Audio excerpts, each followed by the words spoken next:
Саламатсыздарбы урматтуу радио угуучулар. Биринчи радио Түз эфирдеги берүүлөрүн улантат. Эфирде Радио Клиника 118 программасы, студияда Гүлбүбү Үсөнова. Кыргызстанда коронавирус менен ооругандардын көрсөткүчү төмөндөгөнү байкалды, бирок жаңы вирустан каза болгондор дагы деле катталып жатат. Өлкөдө коронавирустун алгачкы учурлары март айында катталганы белгилүү. Пандемиядан бул тармактын кызматкерлери кандай сабак алды? Азыркы учурда дүйнө өлкөлөрүндө катталып жаткан коронавирустун жаңы түрүнүн коркунучу барбы? Биз бул уктуруубузда ушул жана башка суроолорго жооп алабыз. Ошондой эле учурдагы эпидемиологиялык абалдан дагы кабардар болобуз. Программабызга Саламаттык сактоо министрлигинен Коомдук саламаттык сактоо башкармалыгынын башчысы Айнура Акматова катышууда. Айнура Бектургановна, саламатсызбы?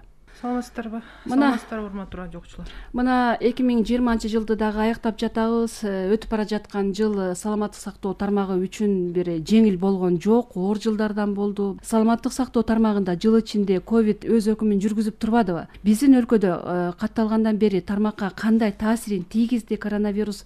Пландалган бир сиздер буга чейин пландаган олуттуу иш-чаралар үзгүлтүккө учураган жокпу? Алгач ушул багытта кепти баштап берсеңиз. Дагы бир жолу саламатсыздарбы? Эми мынакей жаңы жылдын алкагында отурабыз. Албетте жаңы жылдын астында биздин радио угуучуларга, жалпы эле калкыбызга, журтубузга эски жыл ушул болуп өткөн аптапты эски жыл менен алып кетип, жаңы жылда жаңы ден соолуктарды, жаңы ийгиликтерди үй бүлөбүзгө бакубатчылык, элибизге, жерибизге бакубатчылык берсин деп айта кетет элем. Албетте эми бүткүл Кыргыз Республикасында саламаттык сактоо министрлиги гана эмес, бүткүл дүйнөнүн саламаттык сактоо системалары негизи өнүккөн өлкөлөр дагы Кыргыз Республикасында алдыга койгон иш пландарды, ой максаттарды дагы өзүнөн өзү жылып, өзүнүн бир өзгөртүүлөрүн пандемия алып келди. Ооба, ошону менен биргеликте пандемия мынакей көрүп атабыз, көп кыйынчылыктарды, көп арабыздан элибиздин өмүрлөрүн дагы алып кетти.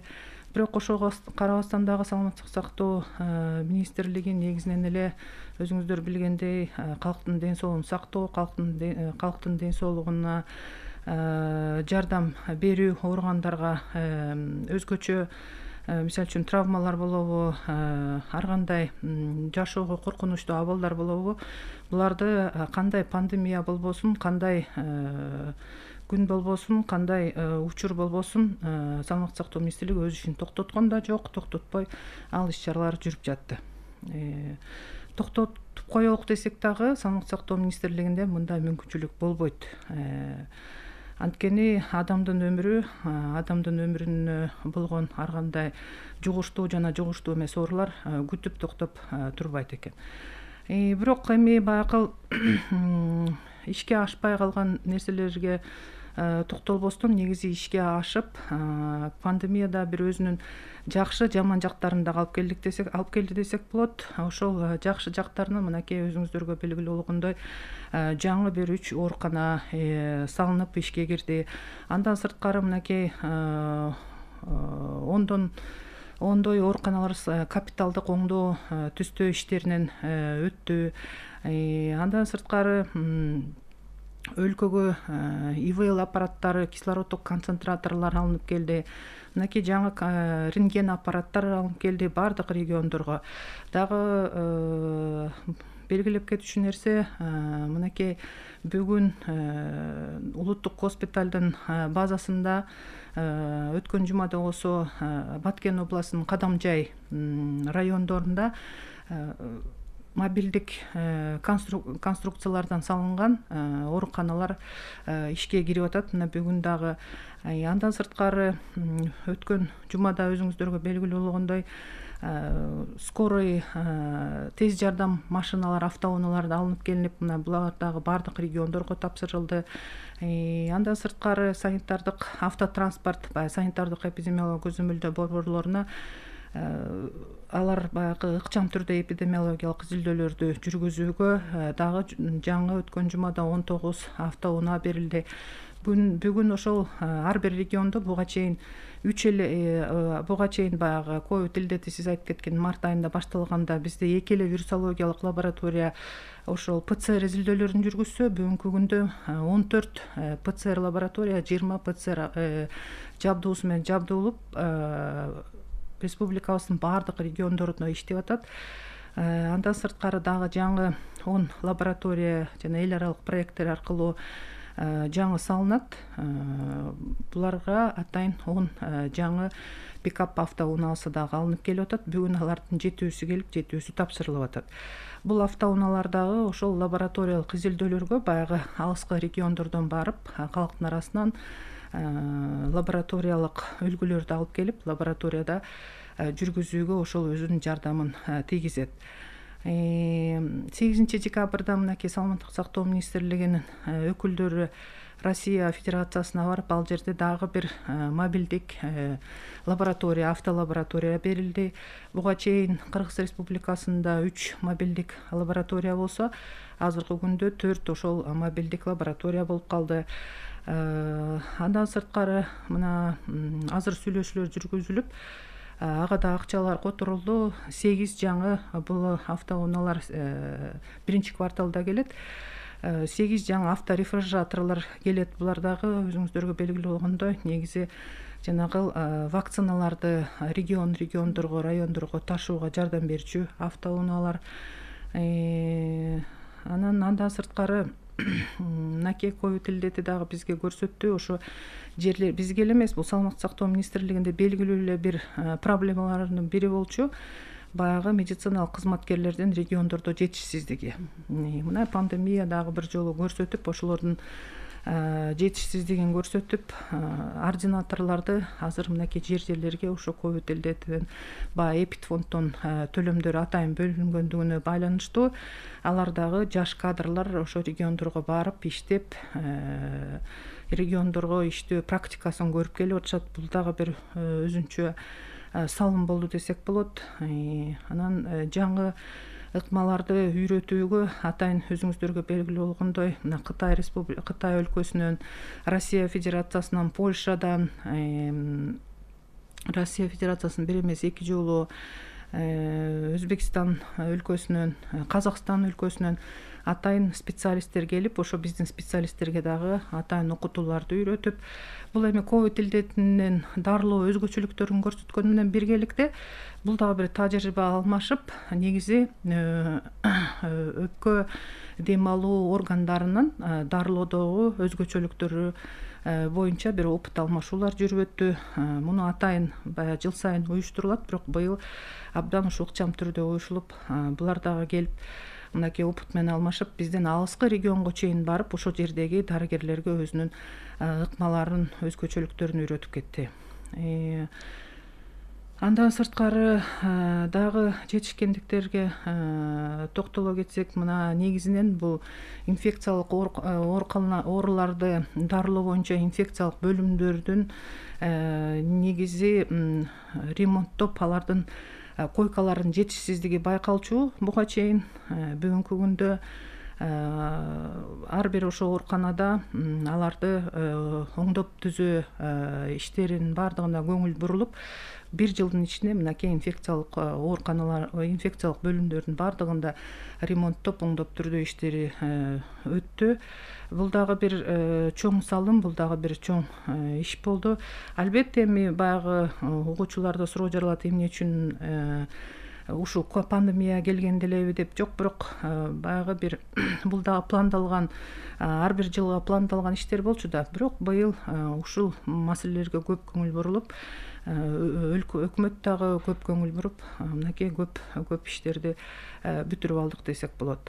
Анан эң негизгиси эми медициналык кызматкерлердин калк арасында керектиги, калк арасындагы медициналык кызматкерлердин авторитети дагы бир эсе өсүп, дагы бир эсе медициналык кызматкерлердин керек экендиги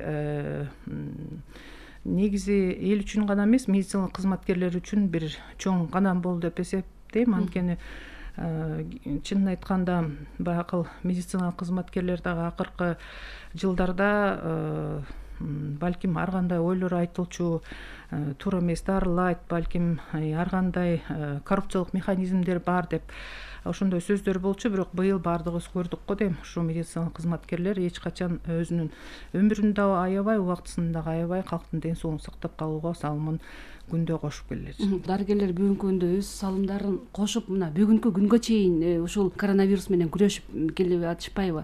Азыркы учурда деле оорулар бар. Ушул пандемия сыноосунан дарыгерлер өздөрүнө эмне сабак алышты? Пандемия сыноосунда эми дарыгерлер өзүнө эмне сабак алышты? Дарыгерлер өзүнө негизинен эң биринчиден ар бир дарыгер менин оюм боюнча өзүнүн ден соолугуна карап, өзүнүн ден соолугуна кам көрүп, өзүнүн ден соолугун сактап, күндө ушундай ар кандай өзгөчө абал болушу мүмкүн, өзгөчө кырдаал болушу мүмкүн. Ошондо өзүнүн ден соолугун аябастан элге кызмат кылышым керек деген ойду дагы бир жолу өзүнө менин оюм боюнча мындай бир ойлонуп, ошого бир дагы бир башкача ой менен, көз караш менен карады болуш керек. Анткени пандемия илдети менен медиктер дагы ооруду. Медиктердин арасында дагы бул каза тапкандар болду. Ошондуктан эң биринчиден медиктер өзүнүн ден соолугун карап, өзү кам көрүп, өзү берген сунуштарды аткарса, анан ошол учурда калктын ден соолугун сактоого бир өбөлгө түзүлөт экен деген бир ой келди болуш керек. Андан сырткары медициналык кызматкерлердин дагы бир өзүнө баягы бир дагы ой келди болуш керек. Негизи тынбай өзүнүн билимин тереңдетип, күндө талыкпай жаңы болгон ыкмаларды, жаңы болгон медицинадагы жаңылыктар менен таанышып, билимин тереңдетип туруш керек экен. Күндө шаар ичинде гана болбостон, айыл жергесинде дагы, район жергесинде дагы негизи акыркы ыкмалар менен таанышып туруш керек экен деген дагы бир ойго келди го деген бир ойдомун да негизинен. Рахмат. Мына бүгүнкү күндө акыркы республикалык ыкчам штабтын маалыматтары боюнча коронавирусту жуктуруп алгандардын саны кыйла эле азайып калды бүгүнкү күндө. Демек, бул оору басаңдап, азайып баратканы деп түшүнсөк болобу? Бүгүнкү күндөгү эпидемиологиялык кырдаалга кандай баа бересиз? Эпидемиологиялык абал бүгүнкү күндө ооба салыштырмалуу баягы март айынан башталгандан баштап, мына билебиз, июль айында, андан кийин ноябрь айларында аябай ар кайсы региондорубузда, апрель айында баягы жаңы башталгандай эпидемиологиялык кыйшыкча өзүнүн эң өйдө көтөрүлүп, кайра ылдый түшүп, көрсөткүчтөр ар кандай болуп атканын көрүп атканбыз. Негизи бүгүнкү күндө эпидемиологиялык абал жок, абдан туруктуу эпидемиологиялык абал туруктуу болуп, баардыгыбыз баягыдай тынч жашоого өтүшүбүз керек деген ойдон алыс болушубуз керек. Анткени мынакей эгер артка көз салып карап кетсек, октябрь айындагы болгон баягы массалык чогулуу иш-чараларын эске салсак, ошондон кийин инкубациялык период өткөндөн кийин ноябрь айында оорунун көрсөткүчтөрү өйдө чыккандыгын белгилеп кетсек болот. Июль айында баягы Бишкек шаарындагы оорунун көрсөткүчтөрү өйдө көтөрүлгөн күндөрдү эске салсак, ага чейинки күндөрдө карантинде, элибиз карантинде болуп, карантинден чыкканда негизинен баардыгыбыз баягы кафелерге, дүкөндөргө бири-бирибиз менен аралашып, сагынышып калган, бири-бирибизге конокко барып, ошол кезден кийин инкубациялык период өткөн дагы учурлардын көбөйгөнүн байкаганбыз.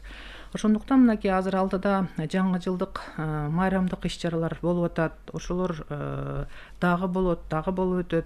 Андан сырткары мынакей азыр шайлоо иш-чаралары болуп атат. Мунун баарын эске алуу менен биз тынчстанып, ооба оорунун учурлары азыр деген 150дөн баштап 200-250ге чейин эле катталып атат деп биз тынчтанып отуруп калбашыбыз керек дагы. Бүгүнкү күндө деле ошол биз баягы айтып аткан сунуштардын баарын эске алып, калктын көп чогулган жерлерине баруудан, социалдык дистанцияны сактоо деген атайын биздин сунуштардан эч качан баш тартпай, оору бар экендигин унутпай, анан кийин дүйнө жүзүндө болуп жаткан мынакей абалды эске алышыбыз керек.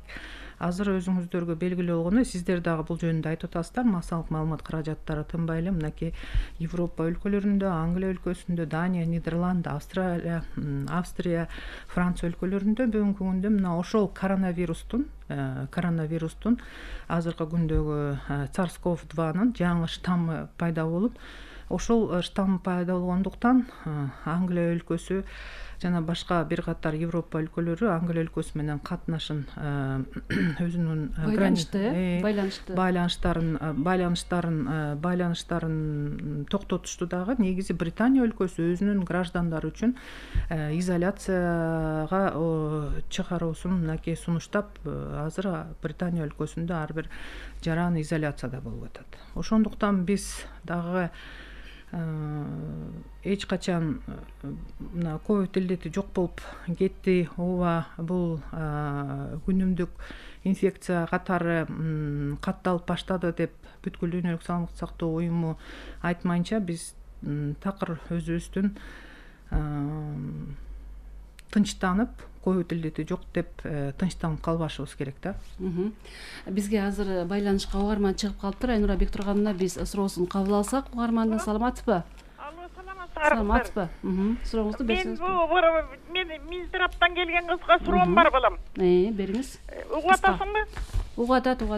Ой, балам, мен тиги эмеде биз микрорайондо турабыз. Мен эмеге караймын, 6-чы поликлиника, анан 19-чы деген мала семейкага карайбыз биз. Анан мен буруки менин укугумду айтып бере аласыңбы? Семейный врач бизди кандай карайт? Кандай эмеш иш кылат?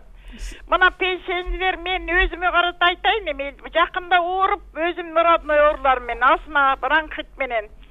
Ушундай оору эмесем жок, врач жок болуп атат.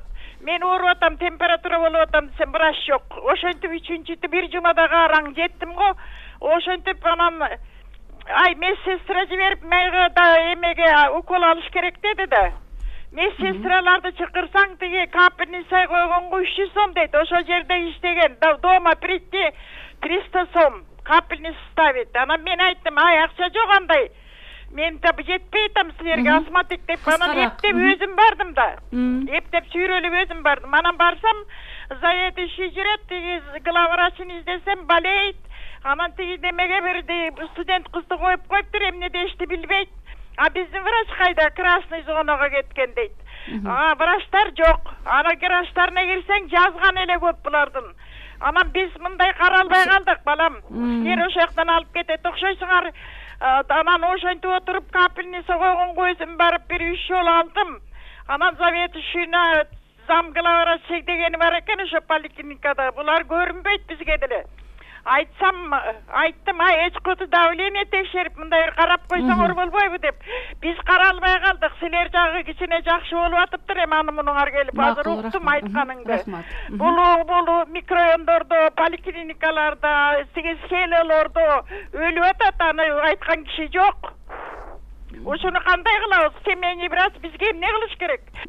Эже, рахмат сурооңуз үчүн. Албетте, сиздей болуп биздин эжекелер, апалар, агалар ушундай болуп аткан көйгөйлөрдү сөзсүз түрдө бизге саламаттык сактоо министрлигине айтып бөлүшүп туруш керек. Бүгүнкү күндө мынакей жана белгилеп кеттим, оорулардын азыр азайганын белгилеп атабыз деп, мурункудай болуп биз азыр медиктердин баарын, врачтардын бардыгын ошо красный зонага чакырган жокпуз. Өзүбүз ар бир ошол ачылган ооруканалардагы врачтар жетиштүү болуп атат. Анан бул боюнча фамилияңызды айтып койсоңуз, биз дагы ошол түшүндүрүү иш чараларын ошол жердеги 6-чы поликлиникада эмне үчүн мындай маселелер туулуп аткандыгын иликтеп, бул боюнча дагы жетекчилигине сиз кайрылган ошо врачтарга түшүндүрүү иштерин жүргүзүп, эмне себептен врачтар жок болуп аткандыгын иликтеп сизге айтып коелук. Сиз фамилияңызды айтып койсоңуз, эфирден тышкары эгер мүмкүнчүлүк болсо же эфирден. Айнура Бектургановна, мына биз жогоруда сиз айтып аткан ушул Улуу Британияда табылган коронавирустун жаңы түрү тууралуу сөз кылып өтпөдүк. Балдарга көбүрөөк жугат деп дагы айтып атышат да маалымат каражаттарында. Биз деги эле бул жагдайга канчалык даярбыз? Ооба, албетте, азыр бүткүл дүйнөлүк саламаттык сактоо уюму менен биз күндө байланышта болуп турабыз. Анткени өзүбүздүн өлкөдө дагы атайын бүткүл дүйнөлүк саламаттык сактоо уюмунун өкүлдөрү бар. Анан жума сайын ушул башка өлкөлөр менен биргеликте атайын онлайн жолугушуулар болуп турат. Ал жерде дагы болуп жаткан жаңылыктар менен бөлүшүп турушат. Башка өлкөлөр биз дагы катышып, кандай жаңылыктар болуп аткандыгын угуп, кандай изилдөөлөр болуп аткандыгын алар бөлүшүп турат. Албетте Англия өлкөсүндө ошол баягы аларды тинейджерлер деп коет го, тинейджерлер деп ошол подростковый өспүрүм жаштагы балдар көбүрөөк ооруп атат деп атышат. Бирок аларда деле азыркы күндө ал жеңил өтүп атат. Буга чейин деле мына коронавирус илдетин негизи балдардын арасында аз өлчөмдө жолугуп, алардын да өткөндө жеңил симптомдорду жеңил түрүндө өтүп аткан. Бизде дагы атайын балдарды оорубай эле коюшсун. Эгерде ошондой оорулар болсо, кандай кылып дарыланып атат, башка өлкөлөрдө кандай өзгөчөлүктөрү бар деп, ал боюнча дагы атайын ошол азыркы иштеп жаткан 4-чү клиникалык протоколдун ичинде эле жаш балдар кандай дарыланыш керек, андан сырткары өспүрүм балдарда дарылоодо кандай өзгөчөлүктөр бар деп атайын клиникалык протоколдун ичинде өзүнчө бир блок бөлүнүп, ошонун баардыгы даярдалып жазылып, жерлерде мультидисциплинардык командалар даярдалып, алардын арасында дагы мына биздин атайын штаттан тышкаркы реаниматолог, пульмонолог, инфекционист барып, ошолорду даярдап окутуп келди. Дарылоо протоколу демекчи 4-чү протокол менен бүгүнкү күндө дарылоо иштери жүргүзүлүп жатат. Анан 5-чи протоколдун иштелип жаткандыгы тууралуу дагы маалыматтарды бердиңиздер эле. Буга чейин ушул дарылоо алгоритминин өзгөрүп турушу кандай бир натыйжа берип атат? Буга чейин азыр 5-чи протокол иштелип жатат, бирок 5-чи протокол азырынча ишке кирбейт. Ал 4-чү клиникалык протокол натыйжалуу иштеп атат. Бул боюнча эл аралык эксперттер дагы өздөрүнүн ойлорун айтышып, негизи бүткүл дүйнөлүк саламаттык сактоо уюмунун сунуштары менен иштелип чыккандагы бүгүнкү күндө ал өзүнүн натыйжасын берип, ошол протокол менен дарылоо иштери эле жүрүп жатат. Азырынча 5-чи протокол ишке кириш боюнча азыр эч кандай саламаттык сактоо министрлиги андай ойлору жок. Бүгүнкү күндө аны киргизбейбиз. Балким ушул азыр жаңы штаммды дарылоодо эгер өзүнчө бир өзгөчөлүктөр болсо, анда ошолор 5-чи протоколго киргизилет. Бирок жанакыл коронавирустун жаңы штаммынын симптомдору негизи эски мурдакы штаммыныкындай эле болот экен симптомдору. Бирок мунун жугуу жолдору жугуу жолдору эмес, процент распространения, таралышы мунун таралышы мурдакы штаммына караганда адамдан адамга бат жугат экен да. Ошондуктан биз сурап атпайбызбы, азыр кыш мезгили, кыш мезгилинде баардыгыбыз эле жабык имараттардын ичинде болуп атабыз. Ошондон негизи ошондон качышыбыз керек. Анан баягы мурдагы биз айткан баягы көп калктын көп чогулган жерлерден качуу, социалдык дистанцияны сактоо, масканы тагынуу, колду жуу, антисептикти колдонуудан сырткары дагы бөлмөлөрдү бат-бат 2 саат сайын желдетип туруу деп, муну дагы бир сөзсүз түрдөгү сунуш катары кошуп, муну жөнүндө дагы баягы калкыбызга сунуш кылып атабыз да. Анткени баардыгы ушу жабык бөлмөдө болгондо бул вирустун ошол жабык бөлмөнүн ичиндеги болгон адамдарга бирине жугушу, бат жугушуна өзүнчө бир өөлгө түзөт. Тездик менен тарайт экен да. Мына сиз да жогоруда айтып атасыз, бүгүнкү күндө коронавирусту аныктоо, дарылоодо медиктер кыйла эле тажрыйбага ээ болуп калышты. Бирок ошого карабастан медиктердин арасында дагы деле бүгүнкү күндө жуктуруп алгандар катталып атпайбы? Эмне үчүн мындай болуп атат? Анан башка өлкөлөрдө ушу дарыгерлердин жугузуп алып жаткан учурлары кандай болуп атат? Кызыгып көрдүңүздөрбү? Албетте, бул деген медицина кызматкерлерине коронавирус илдети дагы жукпай койбойт. Анткени медицина кызматкерлери эң биринчи учурда оорулуу менен аны дарылоодо, аны менен балким симптомсуз өтүп аткан учурлары болсо дагы, мынакей азыр үй бүлөлүк медицина борборлоруна кайрылып атабыз деп эжекебиз чалбадыбы? Үй бүлөлүк медицина борборлоруна болобу, ооруканаларга болобу, лабораторияларга болобу, ар бир жаран келип эң биринчи учурда медицина кызматкерлери менен жолугат. Ошол учурда медициналык кызматкерге симптомсуз өткөн ковид илдети болсо дагы жугуп калышы мүмкүн. Андан сырткары бул стационарлардын ичинде албетте медициналык кызматкерлерге дагы ар кандай диагноз менен келет. Мисалы үчүн инфаркт менен келиши мүмкүн, инсульт менен келиши мүмкүн, бир хирургиялык экстренный операциялар менен келиши мүмкүн. Эгер алар болбосо, мисалы үчүн ар кандай автокатастрофа болсо, бул жерде дагы тез жардам врачтары барып ошол жерде жардам көрсөтүшөт. Эгер ал кишинин пневмония болуп ошол учурда пневмониясынын симптомдору болуп атпаса, балким симптомсуз өтүп аткан ковид болсо, ал медициналык кызматкер жардам көрсөтүүдө балким ага да жугуп калышы мүмкүн. Ошондуктан медициналык кызматкерлер ооруйт да, булар оорубай койбойт. Кээ бир медициналык кызматкерлер ооба көбүнчөсү мисал кээ бир реаниматологдорду айтып кетели. Мисалы үчүн реаниматологдор чынын айтканда биздин өлкөдө абдан аз экен да. Реаниматологдор кээ бирдер сменден сменге өтүп, алардын консультациясы керек болгондо алар ошо улам бир сменден кийинки сменге өтүп иштеп атат.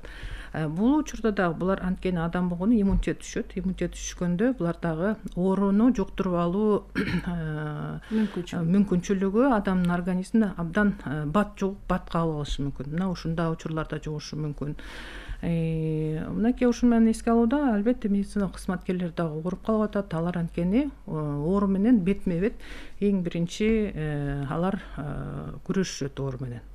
Мисалы үчүн үйдө балким бирөө ооруп калса, сөзсүз түрдө үйдө аны өзүнчө бөлүп, баарыбыз калгандарыбыз колдон келишинче же болсо аны ооруканага жаткырып коюп атабыз. Калгандарыбыз үйдө баягы өзүбүздү сактап, ысык чай ичип, ысык сорпо ичип, эс алып, абага чыгып, кайра келип атабыз.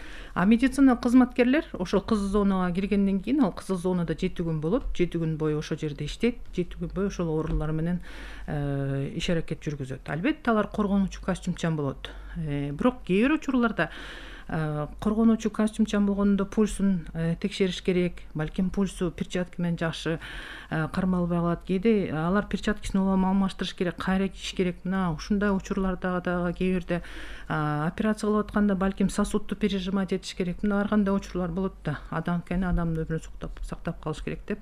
Ошондой учурларда дагы ал күндөн күн бир 2 сменда болсо эле, бул 2 сменда эле защитный костюм менен ошол жерде жүрүш, бул дагы өзүнчө бир татаал. Ошондон да адамдын иммунитети түшүп, андан кийин сыртка чыгып элдер менен аралашканда балким анда жугуп калышы мүмкүн. Мына эми бул жерде да факторлор абдан көп да. Ошондуктан медиктер эмне үчүн ооруйт, медиктер эмне үчүн ооруп калат, медиктер оорубаш керек деген ойдон биз алыс болушубуз керек. Анан азыр деген ар кандай бир таң калыштуу бир мындай сөздөр бар да, ар бир адам өзүнүн үйүндө карантин өзүнө өзү изоляциялап отурса болот. А биз врачтар өзүбүздү үйүбүздө өзүбүз бекинип алып изоляция кылып отурганга мүмкүнчүлүгүбүз жок. Анан ошондуктан муну дагы туура түшүнсөк деген бир ой. Албетте биз эч кимди өзүбүздүн ооругандыгыбызды же өзүбүздүн иштегендибизге эч кимге кандай туура айтыш керек, эч кимге милдет кылбайбыз. Бирок бул ошондой факторлор бар экендигин биз унутпашыбыз керек. Анткени биз бекинип изоляция кылып отура албайбыз. Башка өлкөлөрдө кандай болот? Башка өлкөлөрдө дагы ошондой эле медициналык кызматкерлер ооруп атат. Медициналык кызматкерлердин ооругандардын, каза болгондордун дагы учурлары бар. Алар дагы ошол айтып атпаймынбы, мисалы үчүн Россия Федерациясынан, Польшадан, Кытайдан келген врачтар ошол ооруканалардын ичтерине кирип көрүшүп, алар деле айтып атышты. Силерде бардык шарттар бар экен, коргонуучу костюмдарыңар бар экен, ошол бизде эле экен. Керек болсо силерден үйрөнчү дагы көп нерсе бар экен деп айтып атышты. Ал мисалы үчүн ошол Россия Федерациясында болуптур, эми ал айтпасак мына Польша өлкөсүнөн көп бизге келбейт негизи врачтарчы. Ошол Польша өлкөсүнөн келген врачтар Ошто ооруканаларда болушту, Бишкекте ооруканаларда болушту. Бишкекте биздин инфекциялык оорукананын ичине киришип, алар ошо таң калышып, биз силерден үйрөнчү нерсе көп экен, бизди эмне чакырып атасыңар үйрөнгөнгө деп. Кытай өлкөсүнүн врачтары келишкен, алар да ооруканалардын ичине ошол коргонуучу костюмдар менен кирип чыгышты. Алар да айтышты, биз шарттаган, биз түзгөн шарттын баарын түзүп турсуңөр деп айтып атышат. Бизде да ошондой врачтар ооруп, бизде да ошондой шарттар, бизде деле ошондой учурлар бар. Анткени эми адамдын өмүрүн сактап калыш үчүн кээде эгер бул мисалы автокатастрофа болуп каны, артериалдык каны атып атса, бул жерде деген эчтекени ойлонгонго убакыт болбойт. Бул жерде ошол адамдын өмүрүн сактап калыш керек. Ошол кан атып аткан артериялык сосудун деген байлап бууп туруп канды токтотуш керек.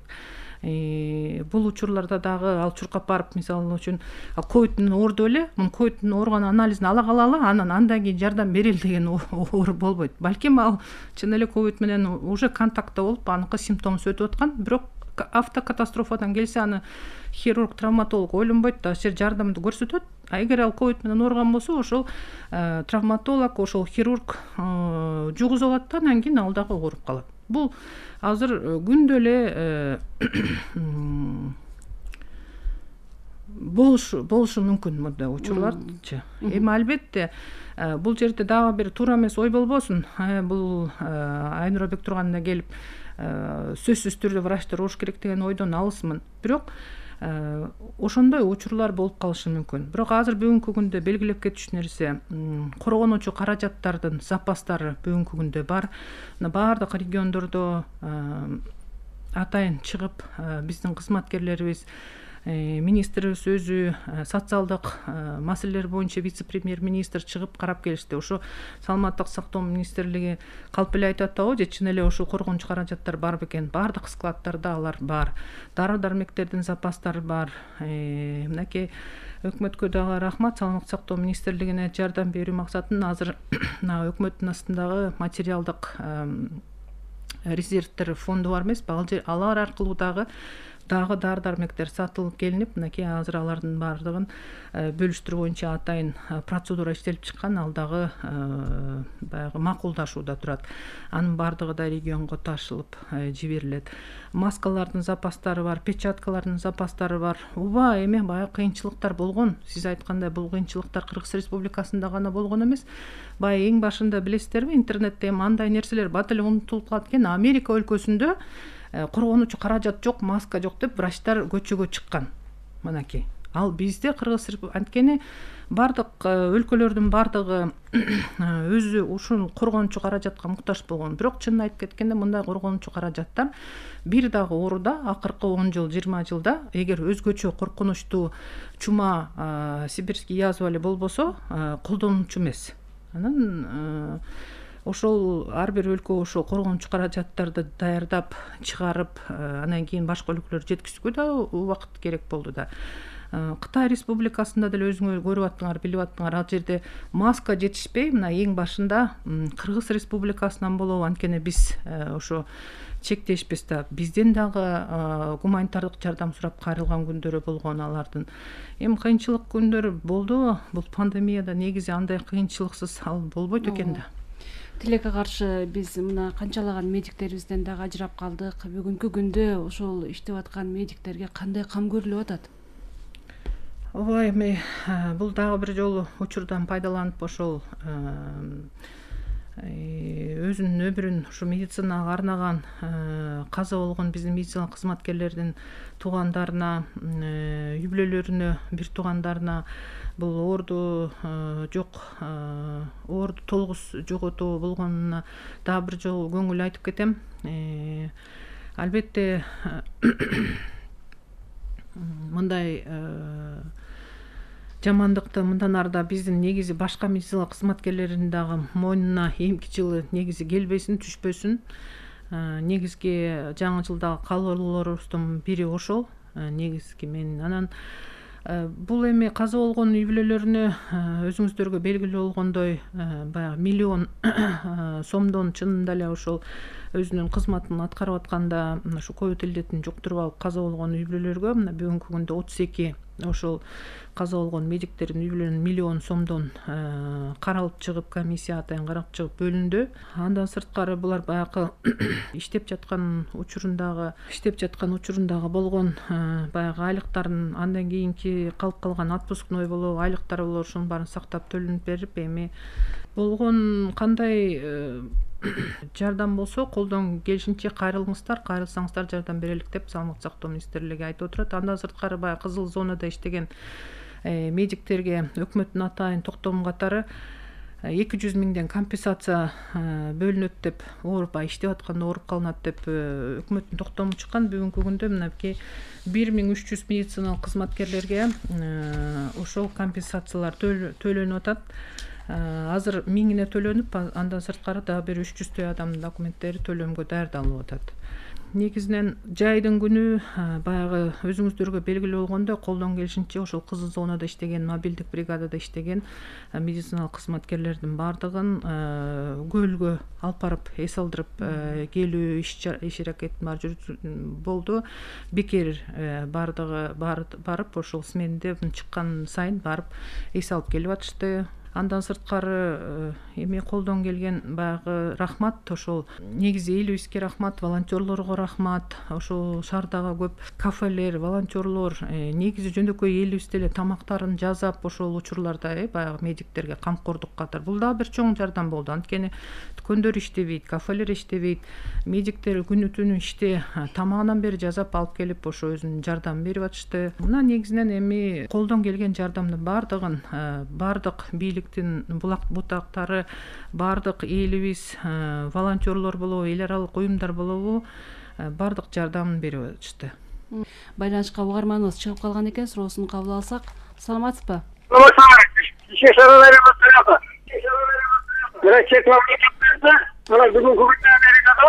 Ар бир $300 компенсация берип бөлүнө.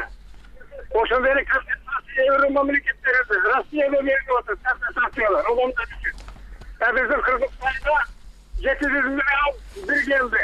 20 миллион берип атат. Ошо адамдарга, доорлуу балдарга, турмуш тиричиликте болгон адамдарга компенсация алганбы? Аларга эмне компенсация берилет? Ооруган адамдарга берилиш керек. Болсо дагы. Эми ооруган адамдарга компенсацияларды төлөө боюнча Саламаттык сактоо министрлигинин компетенциясына бул маселе кирбейт экен. Бирок ошого карабастан бул маселени болуптур, ушундай суроолор болду деп мен дагы жетекчиликке айта барайын. Ошол социалдык маселелер боюнча республикалык штабта баягы сөз болуп каралганда ушундай элден ушундай суроолор бар экен деп мен дагы айта барам. Божомолдор боюнча мына коронавирус дагы 2 жылга армалат деп атышат. Айрымдар болсо 5-7 жыл өткөндөн кийин мындан дагы курч болот деген дагы божомолдор айтылып атпайбы? Эми негизинен азыркы күндө бакыл дүйнө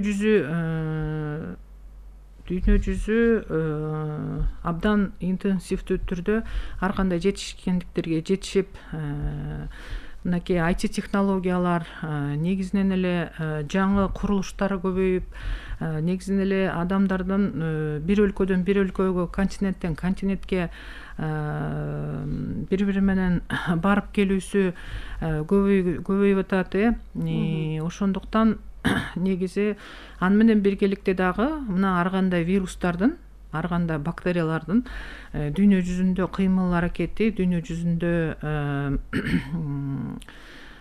континенттен континентке ар кайсы жаныбарлар аркылуу оорулардын дагы жылышы ошон менен дагы көз каранды да. Биз дайыма эле айтып атпайбызбы, коронавирус эмне үчүн башка бир өлкөдө болуп атып эле келип Кыргызстанга келип калды деп. Бул ошол вирустар адамдан адамга, адамдын кыймыл аракети менен кошо, адамдын ичинде ал дагы өзүнүн жашоосу үчүн күрөшөт дагы. Адам менен биргеликте адам кандай кыймыл аракет жасаса, ошон менен биргеликте бул дагы, мисалы үчүн, адам тынчып отуруп калса, булар да тынчып отуруп калат. Эгер адам интенсивдүү кыймыл аракет кылып баштаса, анда ошончолук интенсивдүү кыймыл аракет кылат. Ошондуктан биз унутпашыбыз керек. Бүгүн эң биринчи учурда ден соолук абдан керек, анан ден соолукту сакташ керек. Анан адам өзүнүн ооруларын өзү ар кандай оорулардан сакташ керек экендигин унутпагыла деген менин оюм боюнча дагы бир бул адам баласы үчүн бир Алла Тааладан келген болобу, негизи эле адам үчүн ден соолугуңду эстей жүр деген бир кандай деп туура айтсак болот, маалымат да, маалымат. Ошондуктан баягы колду жуугула деп биз күндө эле айтып келет. Мурда деле айтып келчүбүз саламаттык сактоо министри. Колду жуугула, колду жууганды унутпагыла. Тамак ичээрдин астында башка эшикте барып келген, коомдук транспорттон келгенде колду жууганды унутпагыла деп айтчу элек. Бирок биз баардыгыбыз эле ал нерсеге көңүл бурбай алганбыз. Буга чейин эле айтып келчү элек, мынакей жаңы мектептерди салыш керек. Анткени бир класстын ичинде 40-тан 50-дөн бала окуган. Бул деген ар кандай жугуштуу оорулардын көбөйүшүнө, негизи эле жугуштуу гана эмес, жугуштуу эмес оорулардын дагы көбөйүшүнө алып келет деп. Мына бүгүнкү күндө көрүп атабыз, ошо бир класста 40-50дөн бала окугандыктан, алардын социалдык дистанцияны сактай албагандыктан биз аларды кээ бир чоң шаарларда окута албай атабыз.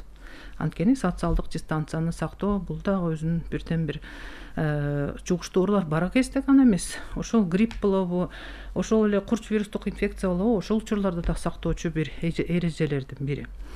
Андан сырткары биз айтып атабыз, мына вакцинацияны өтүш керек, вакцинация керек, эл арасында иммунизация болуш керек.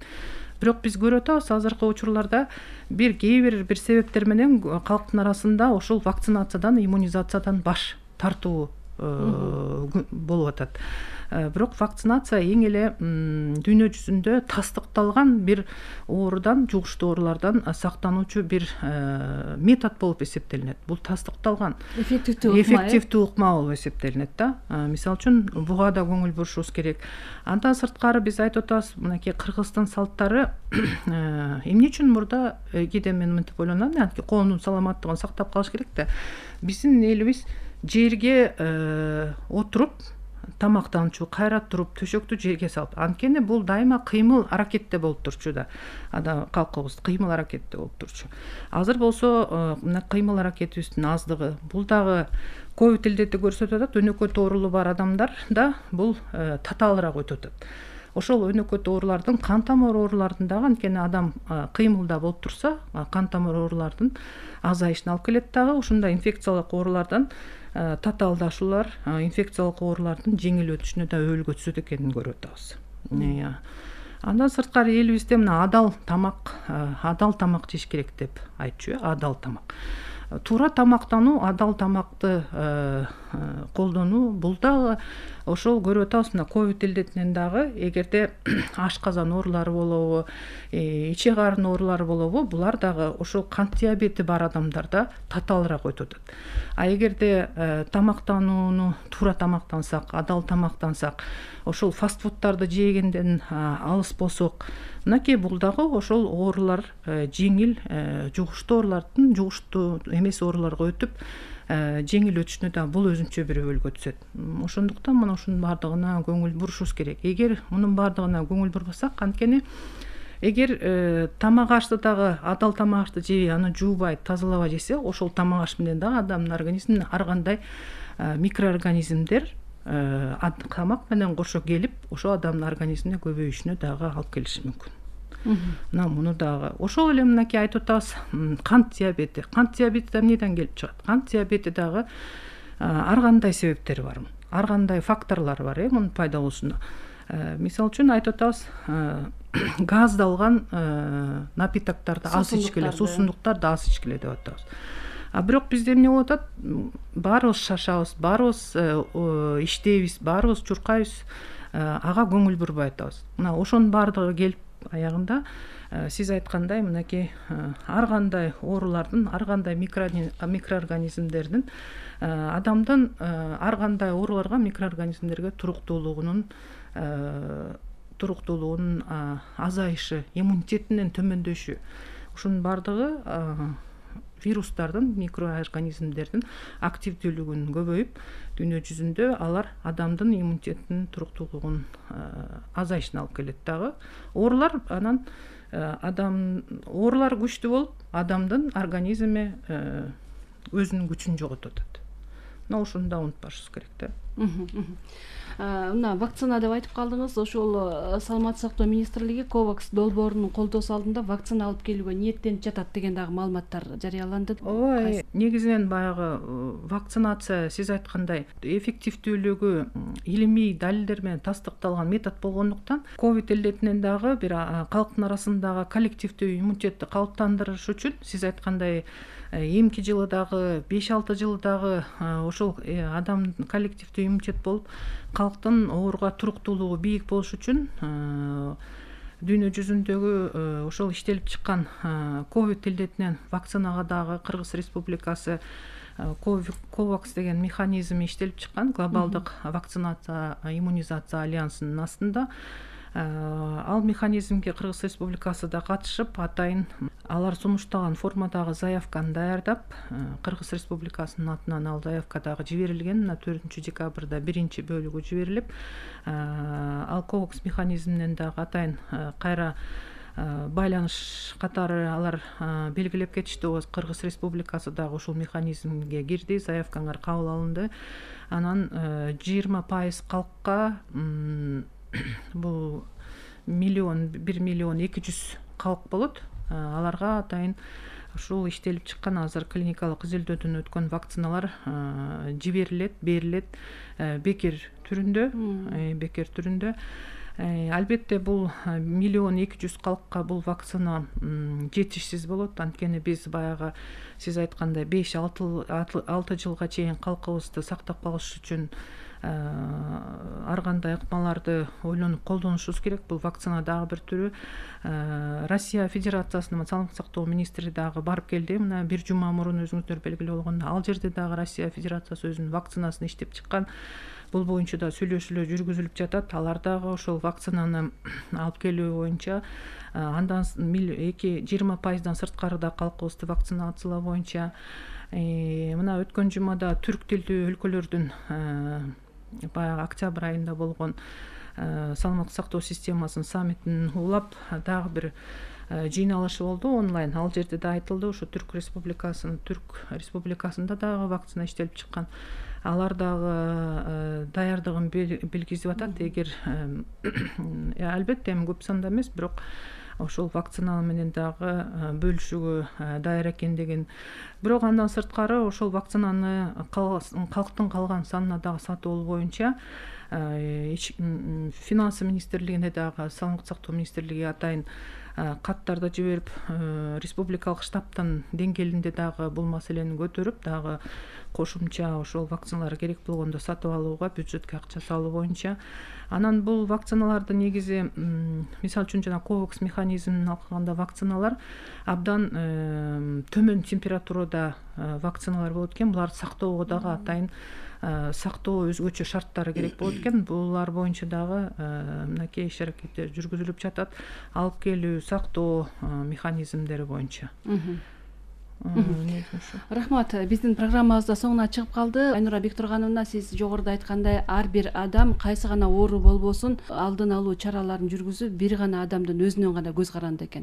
Өзү гана сактанып, коргонсо, кандай гана оору болбосун жеңип чыгып кете алат. Урматтуу радио угуучулар, ушуну менен Радио Клиника программасы соңуна чыкты. Биздин бүгүнкү программабызга Саламаттык сактоо министрлигинин коомдук саламаттык сактоо башкармалыгынын башчысы Айнура Акматова катышты. Биздин студиябызга келип кызыктуу маек бергендигиңиз үчүн ыраазычылык билдирели. Ушуну менен программа соңуна чыкты. Сак саламатта болуңуздар.